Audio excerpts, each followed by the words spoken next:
여러분, 안녕하세요. 해질 책방 주인 윤명자입니다. 오늘 제가 들려드릴 이야기는 제 인생에서 가장 긴박했던 72시간의 기록입니다. 믿기 힘들겠지만 이 모든 일은 단 하나의 USB에서 시작됐어요. 그날 밤 폭우가 쏟아지고 있었습니다. 오후 11시 47분 책방 뒷문에서 독특한 리듬의 노크 소리가 들렸죠. 똑, 똑똑, 똑. 20년 전 국정원 시절 우리가 쓰던 비상신호. 심장이 쿵 내려앉았습니다. 손을 떨며 문을 열었을 때 그녀가 쓰러졌습니다. 박하린, 제 며느리.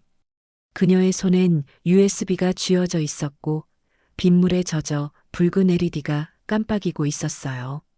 할인을 안으로 끌어들이며 물었습니다. 무슨 일이야? 독건이는?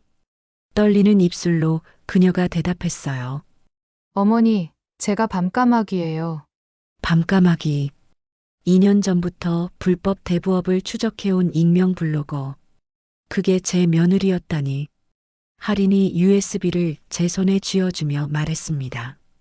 2년간 모은 별비 전압 증거가 다 여기 있어요. 언니를 죽인 그 놈들의 모든 것이요. 언니, 3년 전 박하영이라는 여자가 이 근처 아파트 옥상에서 떨어졌던 사건. 빚에 시달리다 극단적 선택을 했다고 했죠. 그게 할인의 언니였습니다. 저는 서둘러 USB를 건조시키고 연결했습니다. 암호화된 폴더 3개. 1984, 동물농장, 멋진 신세계. 모두 디스토피아 소설이었어요. 책방 주인인 제게만 풀 수 있는 암호였죠. 바로 그 순간 책방 앞에 검은색 벤츠가 멈춰 섰습니다. 창문 너머로 한 남자가 저를 쳐다보고 있었어요. 그리고 제 휴대폰이 진동했습니다. 익명의 음성 메시지. 윤 분석관, 오랜만이네요. 72시간 드릴게요. 그 USB, 우리한테 넘기시든지, 아니면 가족이 어떻게 되는지 보시든지. 윤분석관. 20년 동안 아무도 저를 그렇게 부르지 않았습니다. 누군가 제 과거를 알고 있다는 뜻이었어요. 저는 재빨리 셔터를 내리고 할인을 책장 뒤 비밀 공간에 숨겼습니다. 바깥에서 드론 소리가 들렸죠. 열화상 카메라가 달려 있을 겁니다. 저는 책 속에 핫팩을 숨겨 여론을 교란시켰어요. 낡은 수법이지만 여전히 유효했습니다. 빗소리가 거세졌습니다.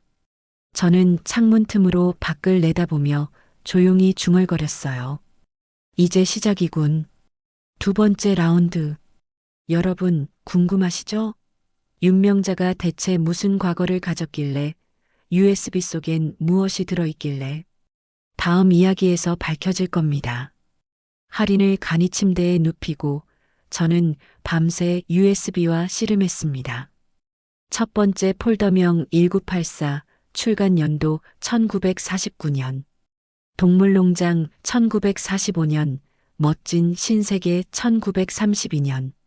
숫자를 조합해봤지만 맞지 않았어요. 새벽 3시, 할인이 잠꼬대처럼 중얼거렸습니다. 언니 49년은 너무 짧았어. 순간 깨달았습니다. 1949 그 자체가 비밀번호. 폴더가 열렸어요. 첫 번째 폴더, 엑셀 파일 하나. 273명의 이름, 주민등록번호, 계좌번호, 그리고 전자서명 날짜. 제 눈이 한 줄에 멈췄습니다. 윤도건, 제 아들, 항목 인적 정보 제공자. 한 명당 50만 원, 총 1억 3,650만 원. 손이 떨렸습니다. 하지만 감정은 나중입니다. 지금은 증거 확보가 먼저였어요. 두 번째 폴더, 대출 계약서 스캔본들. 서명이 너무 똑같았습니다. 디지털 복제. 할인이 깨어나 제 옆으로 왔습니다. 어머니, 그거 전자서명 도용이에요. 할인의 서명을 찾았습니다. 2023년 4월 17일 오후 2시 30분 5천만 원 대출 계약. 그런데 그 시각 그녀는 병원에서 교통사고 치료 중이었죠. 이거면 충분해. 시간 조작을 입증할 수 있어. 하지만 세 번째 폴더 1932가 문제였습니다. 이중 암호. 저는 강도겸을 불렀어요. 책방에서 택배 알바를 하는 화이트 해커 지망생이었죠. 도겸이가 노트북을 펼치며 말했습니다. 누나 블로그 댓글에 별빛은 32개의 등대라는 닉네임이 계속 나와요. 1932에서 31을 분리하면 19가 남습니다. 할인이 갑자기 울먹였어요. 19일이에요.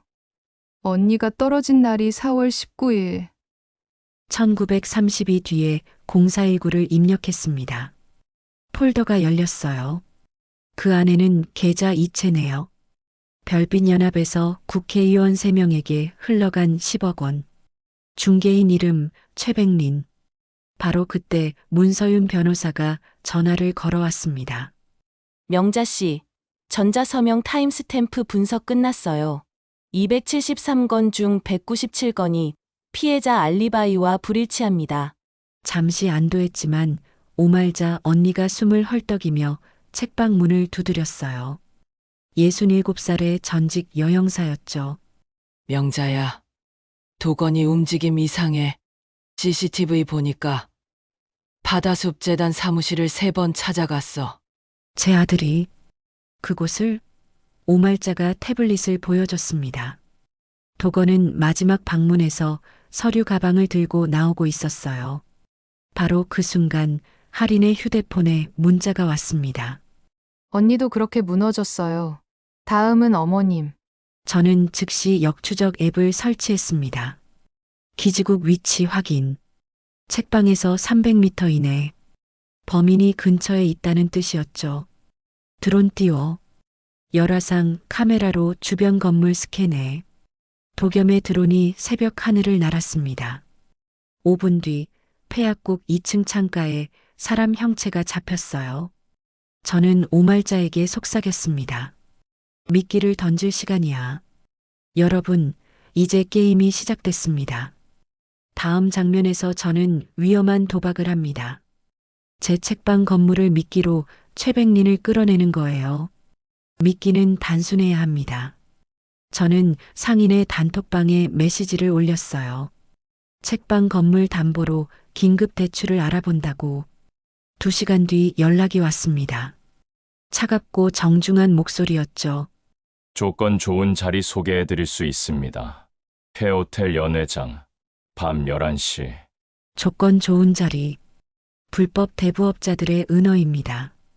저는 침착하게 대답했어요. 혼자는 안 돼요. 며느리도 데려갈게요. 전화를 끊고 오말자에게 문자를 보냈습니다. 그녀는 전직 경찰 동료 20명을 모았고 상인 30명까지 합쳐 총 50명이 폐호텔 주변에 배치됐어요.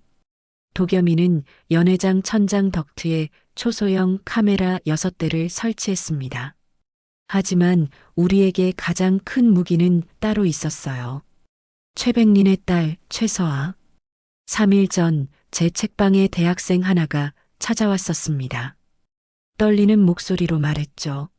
저희 아버지가 사람들을 괴롭히고 있어요.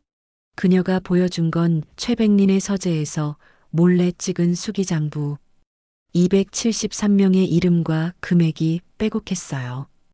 왜 경찰에 가지 않았나요? 아빠가 무서워요. 근데 더 무서운 건 제가 아빠를 사랑한다는 거예요. 저는 그 순간 이 아이를 믿기로 했습니다. 그리고 부탁했죠. 오늘 밤 연회장에 와줄래요? 아버지가 자백할 수 있게 당신 존재가 필요해요. 밤 10시 50분, 저와 할인은 연회장에 들어섰습니다. 텅 빈 공간. 중앙 테이블에 한 남자가 앉아 있었어요. 최백린 48살. 세련된 양복에 금태 안경. 그가 미소 지으며 말했습니다. 어서 오세요. 윤 사장님. 아니, 윤 분석관이라고 불러야 하나요? 심장이 쿵 내려앉았지만 표정은 흔들리지 않았습니다. 20년 전 직함은 잊으셨으면 좋겠네요. 저는 테이블에 등기부등본을 놓았습니다. 협상이 시작됐죠. 하지만 긴장이 감돌았습니다. 그리고 저는 카드를 꺼냈어요. 계약서 작성 전에 하나만 묻죠. 당신 딸 서아 씨, 아버지가 이런 일 하는 거 알고 있나요? 최백린의 미소가 1초 굳었습니다. 저는 A4 용지 한 장을 테이블에 놓았어요. 서아가 찍은 수기 장부 사진. 따님이 3일 전 제게 이걸 보내왔어요. 바로 그 순간 할인의 휴대폰이 진동했습니다. 영상통화. 화면 속에 제 아들 도건이 보였어요. 입에 테이프, 손이 묶여 있었습니다. 배경엔 바다숲재단 로고. 익명의 음성이 흘러나왔습니다. 장부 원본대 아들, 5분 안에 선택하세요. 저는 숨을 멈췄습니다. 어머니라면 어떻게 하시겠어요? 영상통화 화면 속 제 아들이 울고 있었습니다. 엄마, 나 좀 살려줘. 제발. 제 손이 떨렸습니다. 비록 저를 배신했을지라도 여전히 제 아들이에요. 하지만 저는 전화를 끊었습니다. 할인과 최백린이 놀라 저를 쳐다봤습니다. 최백린 씨, 이거 짜고 친 거 맞죠? 바로 그 순간 도겸이가 드론을 띄웠습니다. 연회장 창문을 깨고 들어온 드론이 벽에 영상을 투사했어요. 폐건물, 바다숲재단 사무실. 두 남자가 도건을 끌어내고 있었습니다. 그중 한 명은 최백린의 운전기사. 30초 전 촬영분입니다. 저는 최백린을 똑바로 봤습니다. 당신은 지금 2가지 실수를 했어요. 첫째, 제 아들을 인질로 잡으면 제가 무너질 거라 생각한 것. 둘째, 제가 혼자 왔다고 믿은 것. 드론 화면이 전환됐습니다. 폐건물 주변을 오말자 언니와 상인 50명이 포위하고 있었어요. 전파 방해기 작동 중입니다. 저는 천천히 가방에서 USB를 꺼냈습니다. 최백린 씨, 72시간 주신다고 했죠? 전 48시간 만에 다 풀었어요. USB를 노트북에 꽂고 3번째 폴더를 열었습니다. 화면에 계좌 이체 내역. 국회의원 3명에게 흘러간 10억 원. 최백린의 얼굴이 굳었어요. 이건 복사본이고요. 원본은 문서윤 변호사 금고에 있어요. 바로 그때 문이 열렸습니다. 문서윤 변호사가 들어왔어요. 녹음 동의, 증인 확보 완료. 카메라 6대, 정상 작동 중. 최백린이 씁쓸하게 웃었습니다. 복수하려는 거요? 20년 전 그 사건 때문에? 복수가 아니라 청산이에요. 당신 딸이 평범하게 살 수 있도록. 그리고 제 아들이 죗값을 치를 수 있도록. 자식을 버릴 수 있소? 저는 3초 침묵했습니다. 버리는 게 아니라 구하는 겁니다. 지금 멈추지 않으면 도건이는 평생 당신 같은 사람이 돼요. 그때였습니다. 연회장 뒤편 커튼이 흔들렸어요. 누군가 걸어 나왔습니다. 최서아, 21살, 최백린의 딸. 아빠, 자수하세요. 제가 증인 설게요. 최백린의 얼굴에서 모든 표정이 사라졌습니다. 5초간 딸을 바라보더니 천천히 고개를 떨궜어요. 저는 테이블에 계약서 원본 봉투를 놓았습니다. 이걸 직접 찢으세요. 그리고 자필 자백서를 쓰세요. 최백린은 한참을 망설였습니다. 그리고 봉투를 집어들어 하나씩 찢기 시작했어요. 찌직, 찌지직. 서아는 고개를 돌려 아버지를 보지 못했습니다. 30분 동안 최백린은 자백서를 썼습니다. 글씨가 떨렸어요. 그때 문이 다시 열렸습니다. 오말자가 도건을 끌고 들어왔어요. 엄마, 저는 아들을 5초간 바라봤습니다. 넌 공범 조사받을 거야. 273명한테 사과해야 해. 하지만 엄마로서 변호인은 선임해 줄게. 도건이 무릎을 꿇었습니다. 처음으로 진짜 눈물을 흘렸어요. 사이렌 소리가 들렸습니다. 경찰이 최백린을 연행했어요. 수갑이 채워지는 순간 서아가 아버지 손을 한번 잡았다 놓았습니다. 교도소에서 편지 쓸게요, 아빠. 최백리는 대답하지 못했습니다. 그냥 고개만 끄덕였어요. 연회장이 텅 비었습니다. 창밖을 보니 동이 트고 있었어요. 긴 밤이었습니다. 하지만 이건 아직 끝이 아니었어요. K21 별빛 연합은 빙산의 일각이었습니다. 최백린이 연행된 다음 날 아침 책방 문 앞에 기자 12명이 몰려 있었습니다. 저는 카메라를 피해 뒷문으로 빠져나왔어요. 오말자 언니가 차를 대기시켜뒀더군요. 언론 플레이는 나중 일이야. 지금은 피해자들이 먼저야. 차 안에서 문서윤 변호사가 서류를 건넸습니다. 273명의 명단. 89명은 이미 신용불량자, 34명은 파산 신청 중. 나이도 직업도 다양했지만 공통점은 하나. 모두 급하게 돈이 필요했던 사람들이었죠. 책방으로 돌아와 셔터를 열었습니다. 입구에 손글씨 안내판을 붙였어요. 디지털 금융사기 피해 상담소.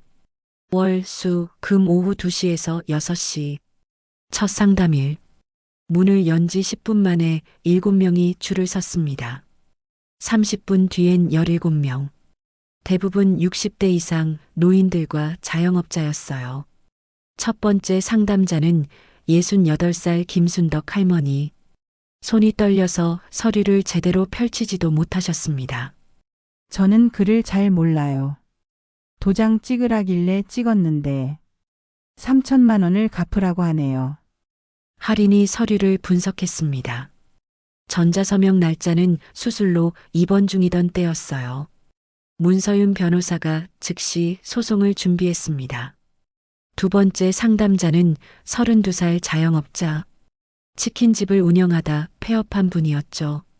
도겸이가 나섰습니다. 개인정보 유출입니다. 폐업 신고할 때 서류 대행 업체 거치셨죠?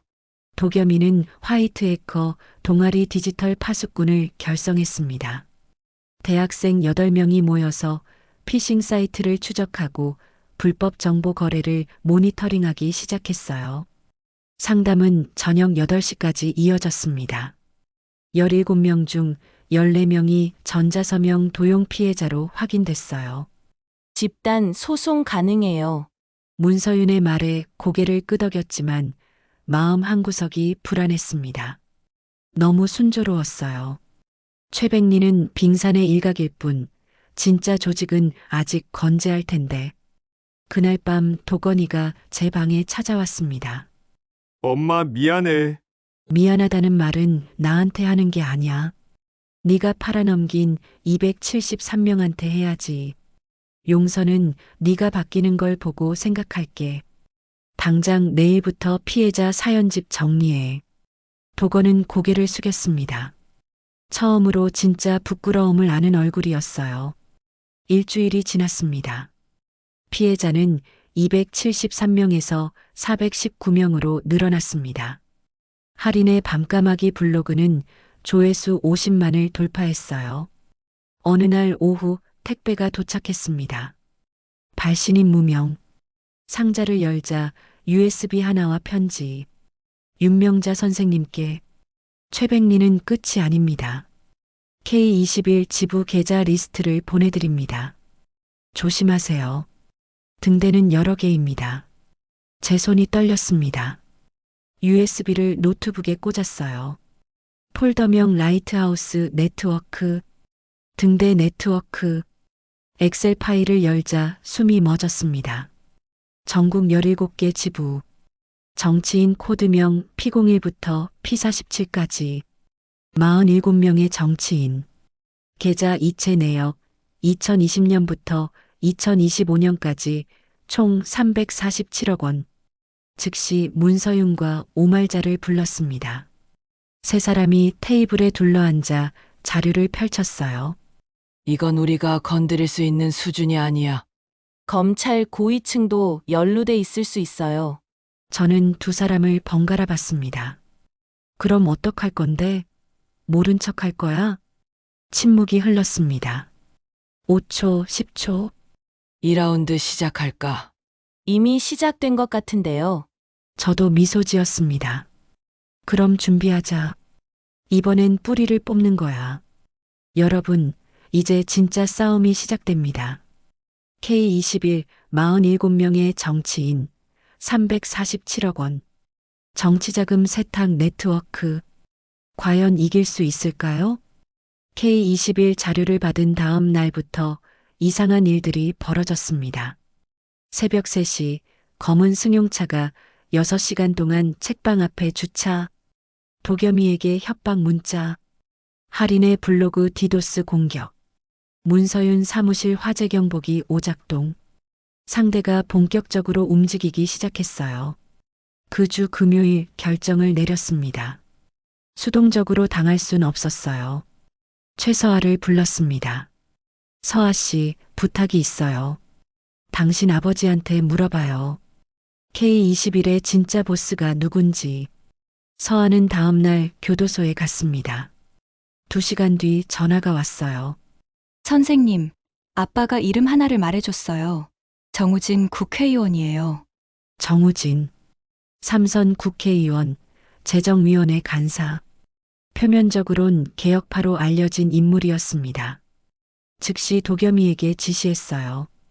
72시간 동안 자료 수집. 정우진 의원의 처남회사가 바다숲재단과 동일한 주소. 유령회사. 2022년 발의한 서민금융보호법 개정안에 전자서명 간소화 조항. 그리고 K21 계좌 중 하나가 정우진 의원 비서관 명의. 이 정도면 고발 가능한가요? 정황 증거만으론 부족해요. 직접적인 증거가 필요합니다. 오말자가 아이디어를 냈습니다. 명자야. 함정 파자. 최백린 때처럼. 저는 3초 생각하다 고개를 끄덕였습니다. 좋아. 이번엔 더 큰 미끼가 필요해. K21 네트워크에 익명 이메일을 보냈습니다. 내부 제보자를 회유한다는 내용. 증거 파기 대가 10억. 이틀 뒤 답장이 왔어요. 목요일 밤 10시. 한강변 폐선 착장 혼자 와라. 전형적인 함정이었습니다. 하지만 저도 함정을 파고 있었죠. 목요일 밤 폐선 착장에 갔습니다. 오말자가 300m 뒤에서 미행, 도겸이는 드론 세대, 문서윤은 차 안에서 실시간 녹음 준비. 밤 10시 정각 검은색 세단이 도착했습니다. 두 남자가 내렸어요. 50대 남자가 제게 다가왔습니다. 윤명자 씨죠. 반갑습니다. 정우진 의원실 비서관 장민호입니다. 심장이 쿵 내려앉았습니다. 예상보다 큰 물고기가 나타났어요. 10억 준비했습니다. USB 주시죠. 저는 가짜 USB를 꺼냈습니다. 그 전에 하나만 물어볼게요. 당신들은 왜 이렇게까지 하죠? 347억이나 세탁하면서. 장민호의 표정이 차가워졌습니다. 세상이 돌아가는 방식을 모르시나 보네요. 정치는 돈이고 돈은 권력입니다. 바로 그 순간 도겸이의 드론이 하강했습니다. 장민호 바로 위에서 스피커가 울렸어요. 녹음 완료. 장민호, 당신 지금 뭐라고 했죠?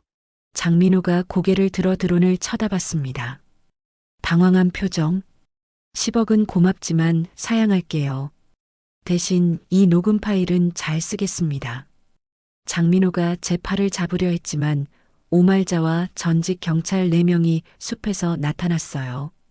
장민호 옆에 남자가 재빨리 전화를 걸었습니다. 실패했습니다. 함정이었어요. 오말자가 차 앞을 막아섰습니다. 경찰 오는 중이야. 10분만 기다려. 장민호가 씩 웃었습니다. 경찰이 와서 뭘 어쩔 건데요? 우린 그냥 대화한 거예요. 맞는 말이었습니다. 녹음 파일만으론 부족했어요. 하지만 저는 다른 카드를 준비해뒀습니다. 장민호 씨, 당신 계좌 확인해 보세요. 10분 전에 입금 하나 있을 거예요.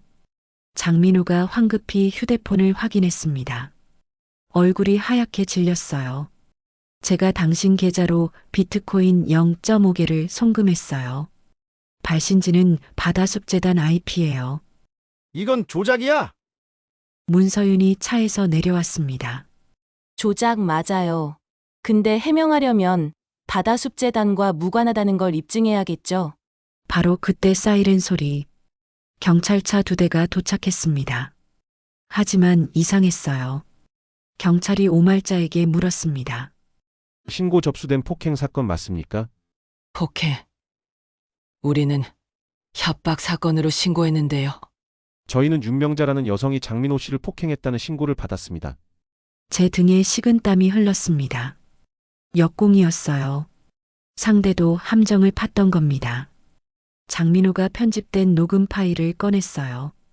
경찰이 저를 쳐다봤습니다. 윤명자 씨 서해 동행해 주시겠습니까? 제 머릿속이 하얗게 변했습니다. 바로 그때 한 대의 차가 더 도착했습니다. 차에서 내린 사람을 보고 모두가 얼어붙었어요. 최서아였습니다. 그리고 그녀 옆엔 정우진 의원이 있었습니다. 장 비서관, 지금 뭐 하는 건가? 무슨 상황인지 이해할 수 없었습니다. 최서아가 제게 다가와 속삭였어요. 선생님, 의원님이 협조하기로 했어요. 제가 설득했어요. 정우진 의원이 장민호에게 말했습니다. 장 비서관, 사직서 4개! 그리고 검찰 조사 협조해! 장민호의 얼굴이 일그러졌습니다. 의원님, 저 혼자만 책임지라는 겁니까? 의원님도 다 알고 계셨잖아요. 난 몰랐네. 자네가 독단적으로 한 일이지. 장민호가 비웃었습니다. 그렇게 나오시는 거죠? 전 다 녹음했습니다. 3년치 통화 내역, 계좌 이체 지시서. 의원님이 저를 버리시면 저도 의원님을 버립니다. 순간 공기가 얼어붙었습니다. 5초간 침묵이 흘렀습니다. 그리고 정우진이 무릎을 꿇었습니다. 미안합니다. 제가 잘못했습니다. 모두가 충격에 빠졌어요. 국회의원이 무릎을 꿇다니. 최서아가 아버지 재판 방청 때 정우진을 만났고 그에게 물었대요. 딸 앞에서 수갑 차고 끌려가고 싶냐고. 정우진에게도 고등학교 2학년 딸이 있었습니다. 그는 최백린의 모습을 보고 자수를 결심했다고 합니다. 경찰이 장민호와 정우진을 연행했습니다. 둘 다 수갑이 채워졌어요. 선착장이 조용해졌습니다. 다음 날 뉴스가 터졌습니다. 정우진 의원, 불법 대부업 연루 자수. 전국 불법 금융 네트워크 K21 수사 착수. 검찰, 정치인 47명 소환 조사 예정. 방송국 5곳에서 인터뷰 요청이 왔지만 모두 거절했습니다. 한 군데만 응했어요. 할인의 밤까마귀 블로그. 윤명자 선생님께 묻습니다. 왜 이렇게까지 하셨나요? 저는 카메라를 보며 답했습니다. 273명의 이름 때문입니다. 한 명 한 명이 다 소중한 사람들이에요. 인터뷰 영상은 조회수 120만을 기록했습니다. 여러분, 이제 거의 끝나갑니다. 하지만 진짜 결말은 다음 장면에서. 273명은 어떻게 됐을까요? 도건은 진짜 변했을까요? 정우진 의원이 자수한 지 3일 뒤 검찰이 본격적으로 움직였습니다. K21 네트워크 전국 17개 지부 동시 압수수색. 체포된 인원 83명. 정치인 소환조사 47건. 하지만 저는 그런 것보다 273명의 피해자가 더 중요했어요. 문서윤 변호사가 집단 소송을 준비했습니다. 채무부존재 확인 소송 197건, 손해배상 청구 소송 76건. 명자 씨, 이거 승소하면 역사에 남을 거예요. 역사에 남는 것보다 한 명이라도 더 빚에서 벗어나는 게 중요해요. 오말자 언니는 시장 상인회관을 상담소로 완전히 개방했습니다. 매일 오후 2시부터 6시까지 무료 법률 상담과 심리 상담. 첫날 89명이 찾아왔습니다. 대부분 신용불량자로 전락한 사람들이었죠. 두 번째 상담자 50대 남성이 울먹였습니다. 5년 동안 빚 독촉에 시달렸어요. 제가 빌린 적도 없는데. 전자서명 날짜가 2020년 3월 12일. 그날 그는 군 입대 훈련소에 있었습니다. 완벽한 알리바이. 문서윤이 말했어요. 이건 100% 이길 수 있어요. 2주 안에 채무 전액 무효 판결 받으실 겁니다. 남성이 무릎을 꿇고 울었습니다. 5년 만에 처음으로 본 희망이었대요. 하리는 밤까마귀 블로그를 업그레이드했습니다. 밤까마귀 2.0 디지털 금융사기 대응 플랫폼, 전자서명 도용 자가진단, 불법 대부업체 블랙리스트, 피해 사례 공유 게시판, 무료 법률 상담 예약, 심리치료 연계 서비스. 사이트 오픈 일주일 만에 가입자 12만 명을 돌파했습니다. 어느 날 할인이 언니 박하영의 무덤을 찾아갔습니다. 묘비 앞에 무릎을 꿇고 USB를 묻었어요. 처음 이 모든 걸 시작하게 만든 그 USB. 언니, 이제 됐어. 언니를 괴롭힌 놈들 다 잡았어. 273명도 구했어. 이제 편히 쉬어. 30분 동안 그 자리에 앉아 있다가 돌아올 때 처음으로 마음이 가벼웠다고 합니다. 도겸이는 디지털 파수꾼을 정식 비영리단체로 등록했습니다. 대학생 8명으로 시작했지만 한 달 만에 전국에서 67명이 합류. 피싱 사이트 신고 월 평균 230건, 피해자 디지털 증거 복구, 노인 대상 디지털 문맹 교육, 다크웹 불법 거래 모니터링. 도건이가 보고서를 가져왔습니다. 엄마, 이번 달에 피싱 사이트 34개 폐쇄시켰어요. 추정 피해 예방 금액 18억 원이에요. 저는 아들을 봤습니다. 2개월 전과는 완전히 다른 사람이었어요. 잘했어, 도건아. 엄마, 나 용서한 거야? 저는 3초 생각했습니다. 용서는 아직이야. 하지만 내가 달라지고 있다는 건 알아. 계속 이렇게 살면 언젠가는 용서할 수 있을 것 같아. 도건이 눈시울이 붉어졌습니다. 고마워, 엄마. 평생 이렇게 살게. 그 주 토요일 시장 상인회관에서 특별한 행사가 열렸습니다. 273명의 이름, 빚없는 세상을 위한 첫걸음. 피해자 197명이 참석했어요. 무대에 197개의 의자가 놓였습니다. 한 명씩 이름이 호명됐어요. 김순덕님. 할머니가 일어나 단상으로 걸어 나왔습니다. 손에는 채무 부존재 확인 판결문. 저는 68살입니다. 5년 동안 빚 때문에 잠을 못 잤어요. 이제 잘 수 있을 것 같아요. 박수가 터져 나왔습니다. 197명의 이름이 하나씩 호명됐습니다. 어떤 사람은 울었고, 어떤 사람은 웃었고, 어떤 사람은 말없이 고개만 숙였습니다. 마지막 순서는 할인이었습니다. 저는 박할인입니다. 제 언니 박하영은 3년 전 이 빚 때문에 세상을 떠났어요. 전 2년 동안 복수만 생각했습니다. 하지만 깨달았어요. 복수보다 중요한 게 있다는 걸. 바로 다시 시작이에요. 할인이 무대 뒤를 가리켰습니다. 대형 현수막이 펼쳐졌어요. 밤까마귀 2.0 당신의 재시작을 응원합니다. 그 아래 사진 197장. 최서아가 마이크를 잡았습니다. 저는 최서아입니다.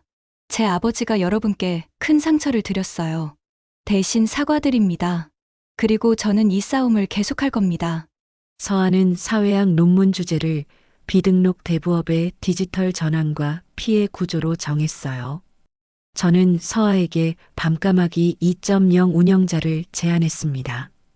할인과 공동 운영. 서아는 흔쾌히 승낙했어요. 행사가 끝나고 책방으로 돌아왔습니다.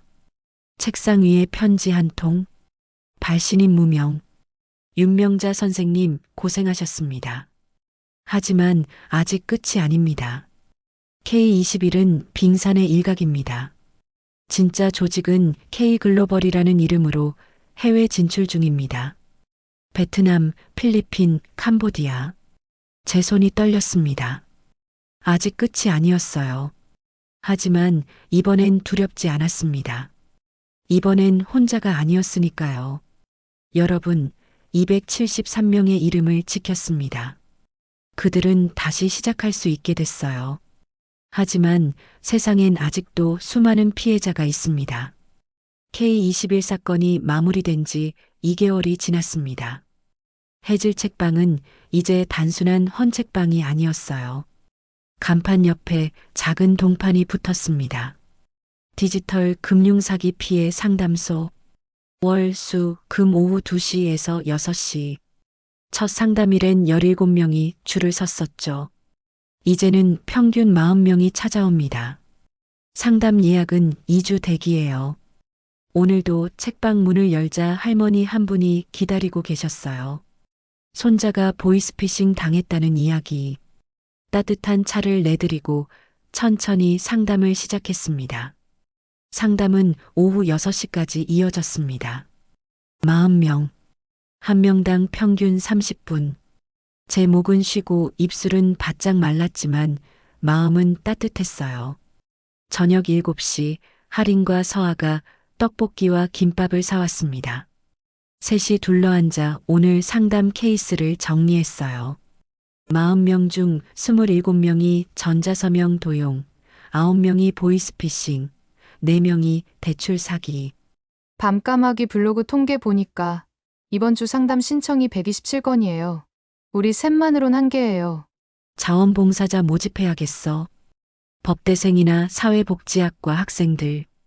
대화가 끝나고 할인과 서하는 집으로 돌아갔습니다. 저는 혼자 책방에 남아 정리를 했어요. 그때 도건이가 들어왔습니다. 노트북 화면에 지도가 떴어요. 한국 지도 위에 빨간 점 273개. 우리가 도운 사람들 위치예요. 서울 89명, 부산 34명, 대구 28명. 화면이 전환됐습니다. 이번엔 세계 지도. K글로벌 추적 결과. 베트남 14개 지부, 필리핀 9개, 캄보디아 7개. 도건아, 우리가 거기까지 갈 수 있을까? 도건이가 제 눈을 똑바로 봤습니다. 엄마는 273명 구했어. 전 이제 2730명 구하고 싶어. 그 다음엔 27,300명. 제 눈시울이 뜨거워졌습니다. 이 아이가 정말 달라졌구나. 알았어. 천천히 준비하자. 혼자선 안 돼. 팀이 필요해. 다음 날 아침, 저는 오래된 암호 노트를 꺼냈습니다. 20년 전 국정원 시절 쓰던 노트. 마지막 페이지에 적혀 있는 문장. 정의는 혼자 이루는 게 아니다. 함께 걸어야 비로소 길이 된다. 저는 펜을 들고 그 아래 적었습니다. 273명과 함께 걸었다. 이제 더 많은 사람과 걸을 것이다. 그날 오후 강도겸과 디지털 파수꾼 회원 12명이 찾아왔습니다. 선생님, 저희 해외 진출 준비하려고요. 베트남어, 필리핀어, 크메르어 공부 시작했어요. 왜? 너희는 아직 학생들인데. 선생님이 273명 구하는 거 봤어요. 나이, 학력, 경력 다 필요 없더라고요. 그냥 용기만 있으면 되는 거. 저는 한참 그들을 바라봤습니다. 그리고 웃었어요. 좋아. 같이 하자. 하지만 위험할 거야. 알아요. 근데 선생님도 혼자 시작했잖아요. 그날 저녁 책방에서 첫 회의가 열렸습니다.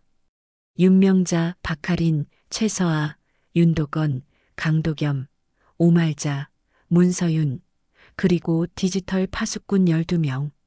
총 20명. 명자야. 우리 이제 팀 이름 하나 정해야 되는 거 아냐? 모두가 웃었습니다. 새벽은 어때요? 가장 어두울 때 오는 게 새벽이잖아요. 그냥 새벽 어때요? 심플하게.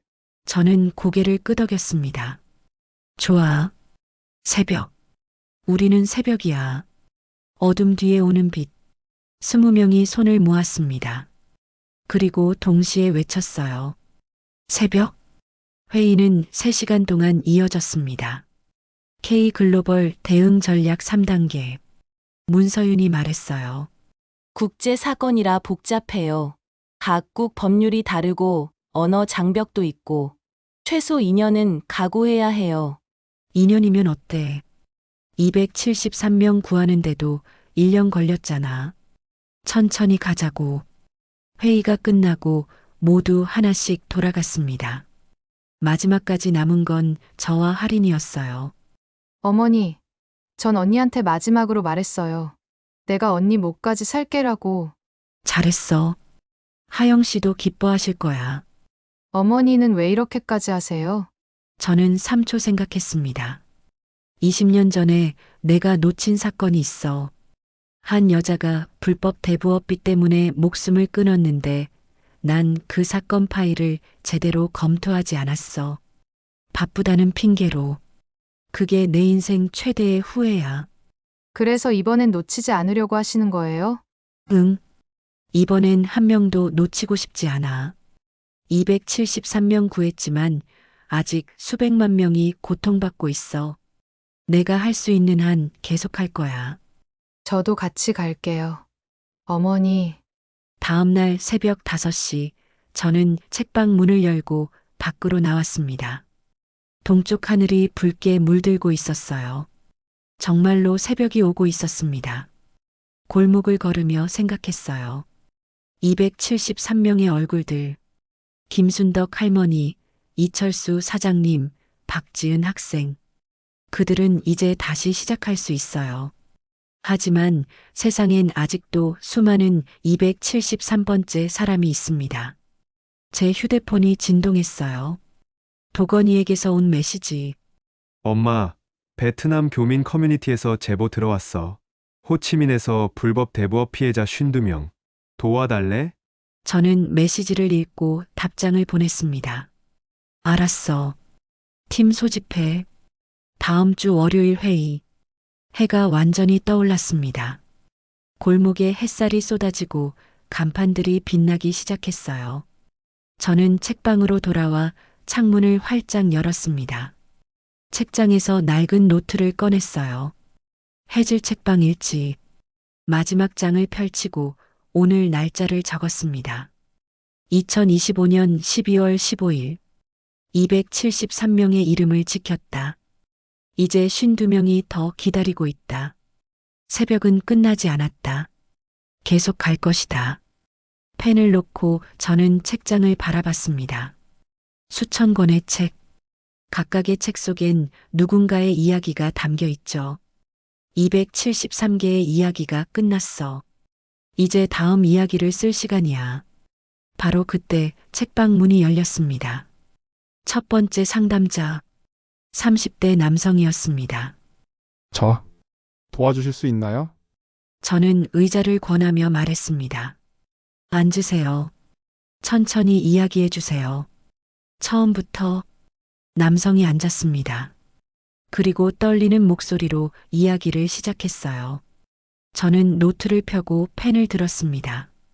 274번째 이름을 적기 위해.